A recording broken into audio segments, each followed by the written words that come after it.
Welcome to Live Daf, your online Daf Yomi Shir. Shalom Aleichem. Welcome back to today's Daf Yomi, which is CHAGGIGA Daf Yud Ches. We are holding on the second line from the top of the Amud. We're in the midst of a discussion regarding Yimei Tashlumin of Shavuos. Yesterday we learned that Shavuos also has 7 days for Tashlumei Korban. If one misses that opportunity on the first day, he doesn't bring his Oilas Re'iyah, his Shalmei Chagiga. He has another 6 days to bring it. We were looking for sources, for psukim, to prove this point. Comes Reish Lakish and provides another source. Reish Lakish Amar. The pasuk says, this is a pasuk by Shavuos. V'chag hakatzir. It's a Yom Tov of harvesting. Now, on which Yom Tov do we harvest? Ezo chag shatachoygeg v'koitzer boy. On which Yom Tov do we celebrate and harvest our crops? Which Yom Tov falls out in the harvesting season? Apparently, this is Shavuos. So the pasuk refers to Shavuos as Chag HaKatzir. Let's analyze. When exactly are you cutting that wheat? Emas, Ilem be Yom Tov. On Yom Tov itself, you're cutting Tzira be Yom Tov Mishari. How can you cut on Yom Tov? Elalav l'Tashlumin. Apparently, the pasuk speaking about those days following Shavuos, which are part and parcel of the Yom Tov occasion, because they're Yemei Tashlumin. You can do malacha, you can cut, you can harvest, you can be kaitzer, but it's still considered chag because it's the time for the karbonis of Yom Tov. So that's a raya that Shavuos has Yemei Tashlumin. Amar Rabbi Yehuda. If that's the case, take a look at the other pasuk. Elamiata chag hakatz ha'asif. Which Yom Tov? On which Yom Tov do we gather? Do we bring in our crop? Ezu chag sheyesh be'asifa. On which Yom Tov do you have asifa? Have you chag Sukkos? Naturally, that's Sukkos, which is at the end of the summer. Emas, when is he actually doing asifa? Even be Yom Tov, on Yom Tov itself, malacha be Yom Tov mishari. How can you do that on Yom Tov? It's a malacha ma'amer. You can't gather together your crop on Yom Tov. Ela b'chayla shel moyed. Oh, what's the other option? Chayla moyed of Sukkos. There again, chayla shel moyed mishari. How can you do malacha and chayla moyed? You're not meant to do malacha and chayla moyed except if it's davar avid, as we learned back in Moed Katan. Taisa starts off with a lachira. It would seem from the Lashon HaGemara that malacha and chayla moyed is also not Torah, and it brings rayas, but he brings other rayas from other places that it's not so. It's only the Rabbanon, and he learns that it's only a smachta. The whole concept of malacha and chayla moyed, which we're going to learn soon in today's daf, is only an asmachta. It's supported by the psukim, but it's really the Rabbanon. Other Rishonim disagree. They hold that the concept of malacha on chayla moyed is minat Torah. In any case, even if it's only with the Rabbanon, the Mefarshim learn that the Gemara means, how can you say that the pasuk is allowing malacha and chayla moyed if it's something that the Rabbanon are going to prohibit it? It doesn't really fit. Chayla shel moyed mishari. Oh, so what then does chag ha'asif mean? Elo chag haba bizman asif. It simply means a Yom Tov which is celebrated during the season of Asifa. Not actual Asifa, it's the season where you do Asifa, before or after Yom Tov. So it's that time of the year. Hachanami. Here as well, by your pasuk, Chag HaKatzir, says Rabbi Yehuda, Reish Lakish, Hachanami. Chag HaBa is man Ktsira. It doesn't mean that you can do Ktsira on Chag, from which you prove that there's a concept of Yemei Tashlumin, a Chag and its Katzir together. No, we're speaking about Shavuos, which falls out during the season of Katzir. So there's no riot to Tashlumin. In any case, says the Gemara Mechlaler, it's pretty clear that Tarvayu Svirlu both shittus. Rabbi Yehuda and Reish Lakish hold the Chayla shel moed asur b'asiyas malacha. Women not do malacha and chayla moed. Minan. How do we know this? It's Tanu Rabban. As Chag HaMatzah is Tishmar Shivas Yom. You're meant to safeguard. Be shomer. Rashi says shomer means shemreyu min hamalacha, refrain from doing work on the 7 days of Pesach.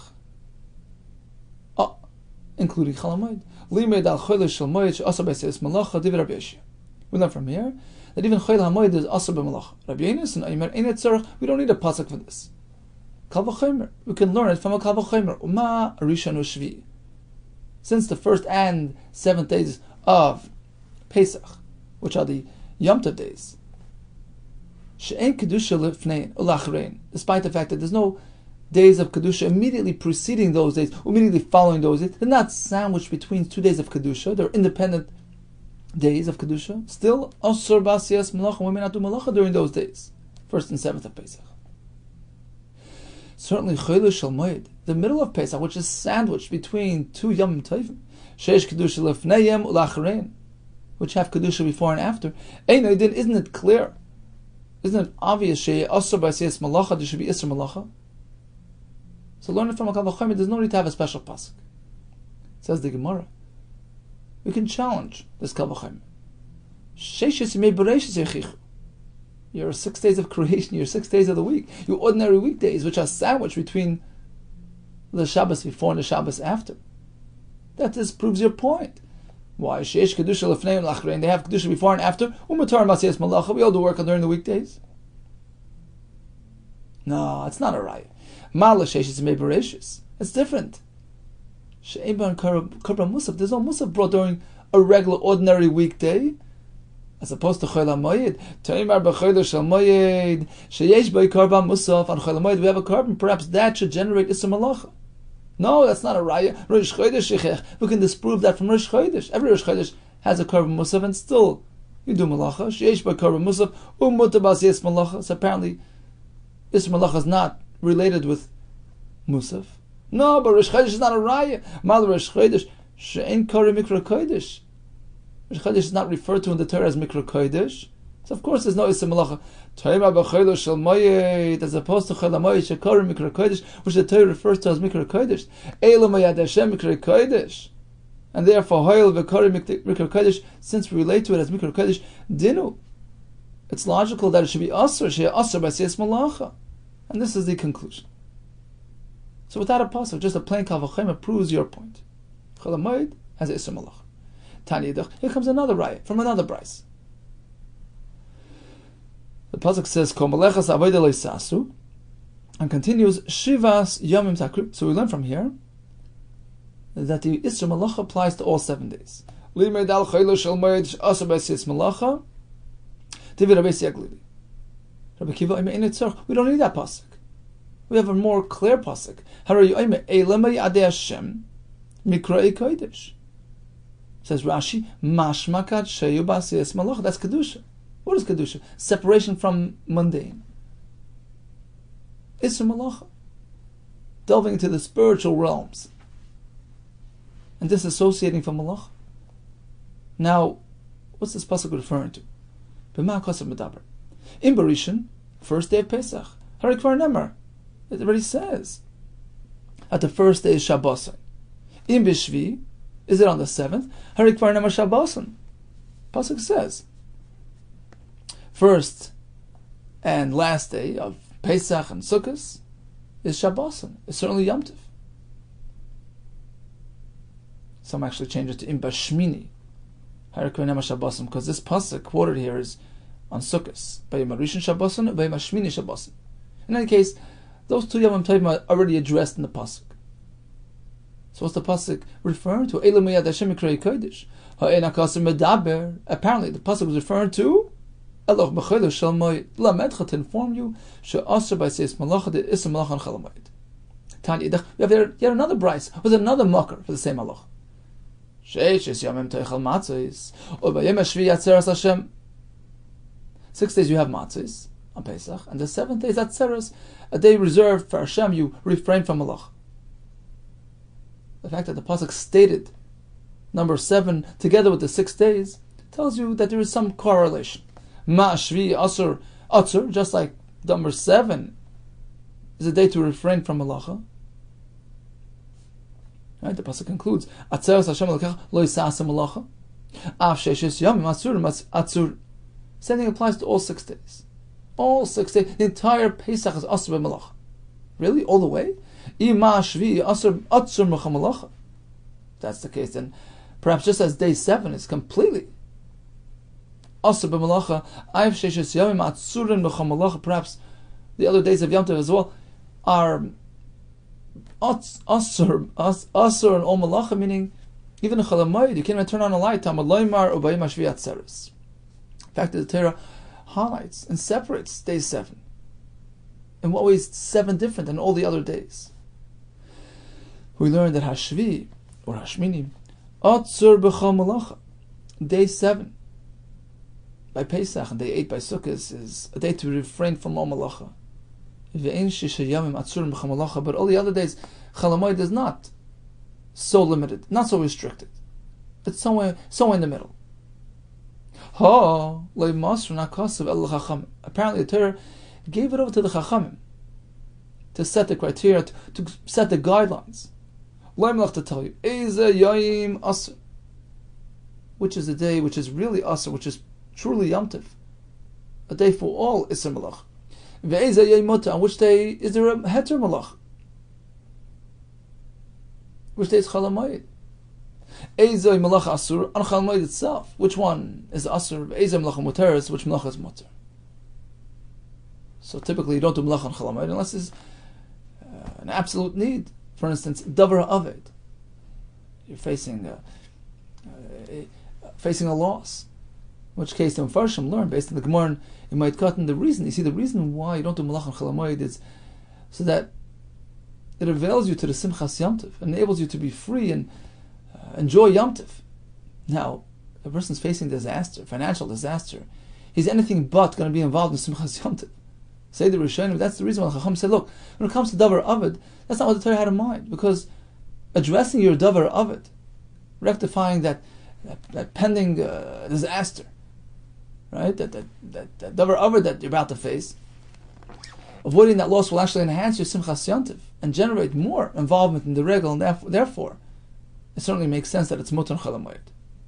So bottom line is we have several Mekuros for the Isser Malach on Chol Hamoed, and of course, as we mentioned, there's Machlekes Rishonim, whether it's literal, it's from Torah, or these are just Ramazim and Asmachtes for the Halacha. Isser Malach on Chol Hamoed was really the Rabban. So the Mishnah spoke about being careful not to reinforce the position of the Tzedukim, who claim that Shavuos always falls out on a Sunday.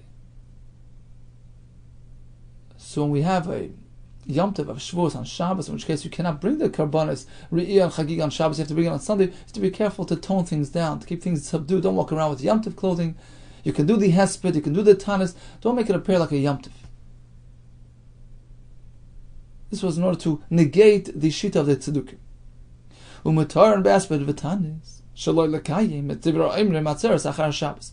V'Atani, we have a brayso which tells us a story. Masa umeis Alaksa belud. Alaksa was a chach and passed away in Lud.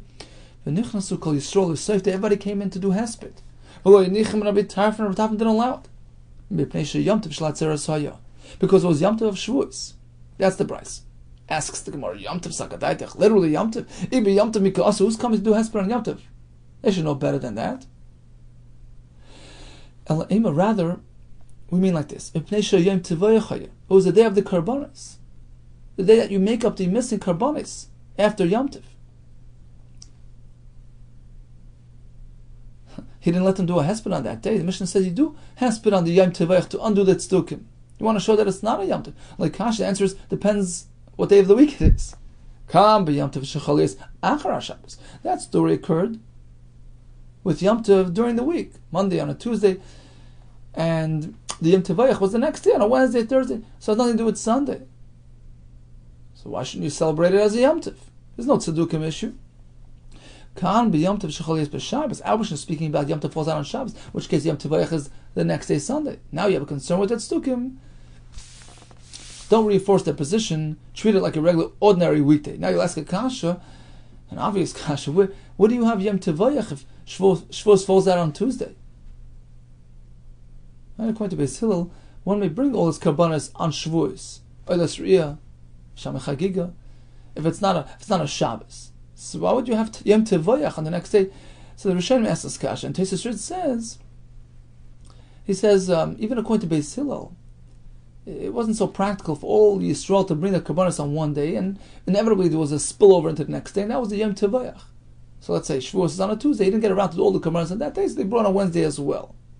Oh, so let's get another kasha. Well then, you have 7 days of makeup, Yom Tov and 6 more days, so all days should be Yom Tov, not only the Yom Tov. So Tosfos says, look, you can't make a whole full day, a full week of celebration of Yom Tov So they limited it to one day. The Iker Yom Tovayach, when the main spillover occurs, that's considered the Yom Tov. And that's what happened there. That was the story with Al-Aqsa. It was on that day after Shavuos. Continues the Mishnah. Now we're going to get involved in halachos of Tumah v'Tahara. How does it come to the Masechta? So I'll just read from the Rashi, about 15 lines from the top. Nitma Haguf, 2-3 lines into that, Divrei HaMaskil, he says, V'hai denokat luhacha. Why are we discussing these halachas? Gabe Hilchas HaRegel, together with Yom Tov. Because at the end of the discussion, all at the end of the Masechta, we have Hilchas Regel. She'am Ya'aretz chashuvim tohim b'regel. We're speaking about Hilchas Tumah, and Am Ha'aretz, who's not careful with Tumah, is considered to be a tummy entity. But on Yom Tov, we give him a break, we give him a discount, everybody's upgraded. Even the Am Ha'aretz is considered Tahar. But that's uniquely b'regel. V'lo b'shari meis hashana, but not the rest of the year. So on account of that regel-related aspect of Tumah, we discussed the entire sugya in our Masechta. Now, we're meant to know at the several levels when it comes to Taharis. There's ordinary chulin, a total of 5 levels. Chulin, which is nothing but chulin, a plain piece of bread. We have, on the next level, we have Maser Sheni, which has more kedusha, so to speak. Above that, we have Teruma. Going up the ladder, we have Kachim, Karbonos, which require even more kedusha, and it's actually more delicate, more susceptible to Tumah than Truma or Chulin. You see, Chulin can only become Tumah if it touched a Rishon LeTumah. So we have like an Avar Tumah, it's like an Avelo, he's a source of Tumah. Sheretz, a dead Sheretz, that's an Avar Tumah. Touches something, that becomes a Rishon LeTumah. A Vlad, a descendant, an offspring of that Av, right? Like an Av and children. So the Avar Tumah is the Nevela, the source of the Tumah, that generates the Tumah. Then it creates Rishon and Sheni and Shlishi, so it touches something, touches food, that becomes a Rishon. That Rishon touches something else, it becomes a Sheni l'tumah, and so on and so forth. When it comes to Chulin, we stop at Sheni. So Chulin touches a Rishon, it becomes Tumah, but it stops right there, it doesn't go further. Whereas Truma goes a step further. Truma is more delicate, so to speak. So even if it only touches a Sheni, it can become Tummy as well. But it stops at a Shlishi. Kachim is even more delicate, and more susceptible to Tumah. If it touches a Shlishi, it becomes a Revi. So based on all these various halachas, which are indicative of their levels of tahara, and therefore require each level sort of requires its own shmira based on how susceptible it is, how delicate it is. Right, the higher you go, the more delicate it is, the more you have to keep it and watch it and safeguard it. And in this mission, we're going to learn about halachas with the rabbanon. So these are primarily the rabbanons. Chacham gave ma'alos, they gave stringencies, all kinds of safeguards to keep these things tahor. And the higher you go, the more kaddish you are, the more limited, the more restricted, the more careful you have to be with these things. Perhaps it's the point is to highlight their kedusha, to arouse awareness, to make you cognizant and conscientious of the fact that it's more kaddish and more susceptible to tumah. So we have all kinds of halachas which pertain to these items, and it all depends. The level of shmira, let's put it this way, the level of shmira's commensurate is relative, is proportionate to the level of kedusha that it has. So in this mission, we're going to have 3 applications to this concept. Here comes number 1. Noitlim leyadayim. So one is meant to wash his hands, lechulin, if he wants to partake in chulin, ulamaser, even partake in maser sheni, uletruma, or to have truma. So we're speaking about hands, which are, for all practical purposes, tahar, but the halacha is that unwashed hands have a din of a sheni l'tumah. Therefore, we have to wash our hands, as we do today. We sit down to a meal, we wash our hands. So typically, Yisrael doesn't have to be concerned about tumah. He can have his food with tumah as well. But because of the kayhanim, it's called srach truma. The Gemara Chulin says, on account of truma, we don't want the kayhanim to do this, because if they sit down with unwashed hands to have their meal, they're going to be tummy their truma and eat truma, which is tummy, which of course is naver. So, on account of the kayhanim, we instituted a general practice of doing netilas yadayim, even when interacting with chulin or maser sheni. So when it comes to chulin, maser sheni, and truma, washing is enough. That's all you need. Rashi says, with a kli that has a revius of water, of course. But once you get higher than that, l'kodesh, when it comes to karbanos, washing is not enough. Matbilon, you have to actually toivel your hands in a mikvah, but just your hands. Of course, we're speaking about addressing a rabbinic concern, so tefillah of the hands is enough. Ulachatas, this is the highest level. When we speak about Meipar aduma, that's really delicate. It has additional malos, and in that case, im nitmu yadav, if one's hands, only his hands became tummy, they touched the tumah d'Rabbanan, they touched a sheni, they became tummy. Nitma gufoy, then the entire guf is treated as tummy, and he has to be tabled the entire guf. Now the Hagois Agro is medayik. Dafka, if he actually touched something to make his hands tummy, but if it's just unwashed hands, then we don't have this halacha that you have to go be table the entire body, even for chatas. So basically, you see 5 levels here, right? You have chulin, maser sheni, truma, karbonos, and chatas. So that's one application. Tilas Adayim versus Tefillah versus Tefillah's Kolakov. Here comes another manifestation of this hierarchy system. Regarding Tefillah, Tava l'chulin. He went to the mikveh in order to engage with chulin. He wanted to be tar. Huchsak l'chulin. He had in mind. Huchsak means he has in mind. He was conscious of the fact that he's preparing for chulin. That's it. He can't go higher than that. He can't apply that tahara that he just attained to something else. Each level, each category requires its own personal tahara. So although he was in the mikveh, became tar, that doesn't work for maser, asal maser. Likewise, tava lamaser, behusak lamaser. He did tefillah to eat maser sheni, and he had that in mind. Asal truma, he can't interact with truma. Tava truma, husak truma, asal kodesh. He can't go higher than that. Tava kodesh, husak kodesh. He can't go higher than that. Asal chatas. Of course, tava chamer. If he did tefillah for the chatas, for the more holy thing, muta lakal, he can go and engage in the lighter thing. Obviously, right? So lighter doesn't work for heavy, but heavy works for light. Suppose he did tefillah but didn't have anything in mind, he just jumped into the pool without thinking of becoming tar. It doesn't work. The Gemara will tell us it works for chulin, but not for anything else. Here comes a third manifestation of this concept of hierarchy levels and this pyramid system. Bigdei Amaretz, the begadim that Amaretz wears, midras leprushin, are considered to be tamei, as though a zav sat on them.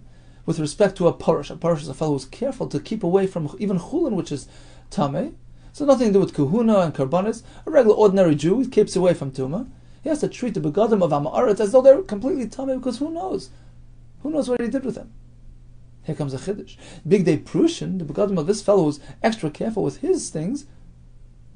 Midras leichle truma. When it comes to a person eating truma, he treats the parush's clothing as though it's tamei. Basically, your shmirah is worthless for me.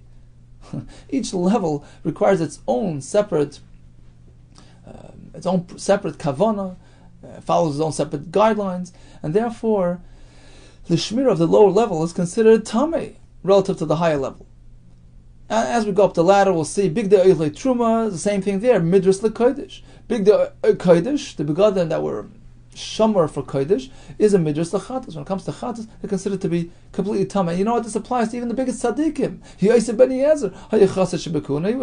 tzaddik, a kayin, and kept everything, tar for his truma, and still it didn't work for kachim. His scarf, his beged, whatever was considered to be tamei relative to karbanis, because he had truma in mind and not kachim. Another example, anything he ate was always in keeping with the guidelines of kachim. He treated all his foods like as though it's karbanos, meaning, as we said earlier, carbon can go all the way to reveal a tumah, should not be exposed to a shlishi tumah. He kept all his food guarded in that manner, kept him away even from a shlishi, so he was completely tar. He kept up to the standards of kachim, but still didn't help him for chatas, which requires higher standards. Interesting Rashi. Let's just go down to here, about 10 lines down. Interesting Rashi at the end of the Mishnah. Truma, says Rashi. You should know all these standards, all these levels are midrabanan, to increase awareness, to make you cognizant, to realize that these things are special. They said like this. The shmira applied to the lower level item is considered worthless, meaningless, relative to the higher item. And since one versus the other, a truma vis-a-vis kachim is as though it was not guarded, meaning the truma that had shmira is considered unwatched relative to the level that kachim needs. Gazru behen bebig day, and therefore they will guys at the begadim of the lower level people are considered tamei. relative to the higher people. Shama Yashva and Ishtenida, perhaps a Nida sat on it, Varehin Midras Hanida, Hachan Farsh. Okay, so the bottom line is, we have different standards for different levels. And we had 3 applications. Until Sedayim was one Indian. We had the concept of the Kavanah by Tefillah. And the third concept was the Begadim of one level are considered Tameh for the other level. Now the Mishnah started with until Sedayim. You wash your hands for Chulin, Maser, or Truma. Really? It says the Gemara, Chulin or Maser, and you bow until Sedayim. Since when do you have to wash your hands? Unwashed hands are fine for eating Chulin and Maser. But we have a Mishnah in Bikurim as such. Truma va Bikurim. The Mishnah will contrast Truma and Bikurim to Maser Sheni. Truma and Bikurim are pretty much in the same category. Rashi says, because Bikurim are Kruyin Truma. It's the first Rashi in the Gemara. Bikurim Kruyin Truma, the Amar Truma Siyadecha Ela Bikurim. L'kach Henke Truma. We treat Bikurim like Truma. So it has the same halachas as Truma. Hatruma v'abikurim, says the Gemara, chayav nolei misa. If a non-kohen eats them, he gets misa b'dei shemayim. If it was b'meis, v'choymesh, if he eats it b'shaygig, he has to repay plus add a fifth. V'asal azarm, a non-kohen may not eat it. The reason why the Mishnah mentions it, although we just said it's asur, it is misa v'choymesh, because we want to contrast it. We're going to contrast it to misa sheni, where there's none of these elements are present. Not misa, not choymesh, and it's mutal azarm. That's why the Mishnah adds this point as well. When it comes to Truma Bikurim, consider these things like the possessions of there's private possessions. You can use the Mekadesh Isha, it's his private belongings. They become bottle if they're mixed into 100 times more. So you have 100 times more than the Truma or the Bikurim, they become bottle. V'oilim literally means they're taken out, because you meant to take out a certain shear, the shear of what fell in, and give it to the kohen. But the point is that it's bottle if there's 100 times over. Oh, here's the punchline. When it comes to eating Truma and Bikurim, you have to wash your hands beforehand, because unwashed hands that come into contact with Truma and Bikurim make them tummy. Of Shemesh, if one had a true Truma min Torah and he was toivel, he has to wait until nightfall to partake in these things. So all these elements are to be found bid Truma Bikurim, Masha'enken b'Maser, but not Maser Sheni. There's no washing hands for Maser Sheni. Because of course by Chulin, Kashi Maser and Maser, we have a stira between Maser Bayas and Maser there.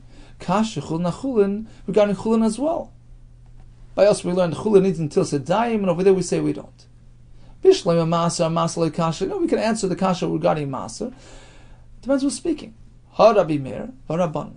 Bayas in the Mishnah, which we require until Sedayim for Maser. That's Shittas Rabbanan. But the Mishnah Bikurim is Rabbi Meir, who does not require washing for Maser. The Rabbanan considered Maser to be on a higher level than Truma, than Chulin. The Snan, as we learned in the Mishnah, Kolaton, Bias Maim Divrei Seifrim. If a person is required to be toivel mid-Rabbanan, he had a Tumah d'Rabbanan, a whole bunch of Tumas d'Rabbanans, which I discussed back in the beginning of Masechus Shabbos. He had Maim Shuvim fell on him, he ate something which is tummy, etc. So for whatever reason, he needs to be toivel. He's considered a Sheni l'Tumah. So what happens to him? Metames HaKodesh. This fellow comes into contact with kachim, he makes a tummy. By the way, the word tummy, the term tummy refers to when the item receives tumah, internalizes to the point that it can pass it on further. That's the lashon tummy. So when it comes to kodesh, this fellow who's a sheni l'tumah will actually be metame the kodesh, which means that the kodesh will receive that tumah and become a shlishi l'tumah, and then pass it on further to the next carbon, make that a revi, right? Because kachim go all the way to revi. But when it comes to truma, the Mishnah uses the word of paisel satruma. Paisel just means dead end. It stops right there. So it becomes disqualified, becomes asur b'achila, but it doesn't pass it on further. Right? So that's the last stop on the route. So the sheni l'tumah fellow who touches truma makes it possible, makes it a shlishi, and it becomes disqualified from achila. Umuta l'chulim l'masa. According to Rameir, a sheni l'tumah fellow can interact with chulin and masa because they're not susceptible to a sheni. So according to Rameir, masa and chulin are protected from a sheni, because maser has the same level as chulin. And according to Rameir, there's no reason to wash unwashed hands, which are merely a sheni l'tumah, when interacting with these items. So his sheet is reflected in the Mishnah Bikurim, that maser or chulin don't need until sedayim. V'chachamim oisrim v'maser. But when it comes to shittas chachamim, we see clearly that maser is on a higher level than the chulin. They don't allow you to engage in maser with unwashed hands, because maser is susceptible to sheni l'tumah. They consider maser to be more kaddish than chulin, and that is reflected in al mishnah CHAGGIGA. One must wash his hands by maser. So it would seem that we answered the kasha regarding maser. We haven't really addressed the kasha regarding chulin, because there's nobody that holds that chulin needs until sedayim. Well, the kasha, the answer is it depends what he's doing with the chulin. Kam ba'achila, kam b'nekia. If he's just touching the chulin, that's okay. But eating it, that's more severe. Perhaps the point is because it's reminiscent of eating truma, and by truma, unwashed hands pose a problem, because if you're going to touch the truma and eat the truma, he's doing an avera. So perhaps that's why achila of chulin, achila of maser shein has the same halacha. So it's sort of close. It's related to truma. Maser and truma are relatives, and eating the maser with unwashed hands is a problem.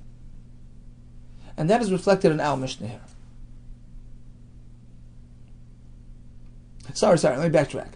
When it comes to eating chulin, not maser, chulin, even chulin, achila de chulin requires washing hands. And that sheet is reflected in our Mishnah.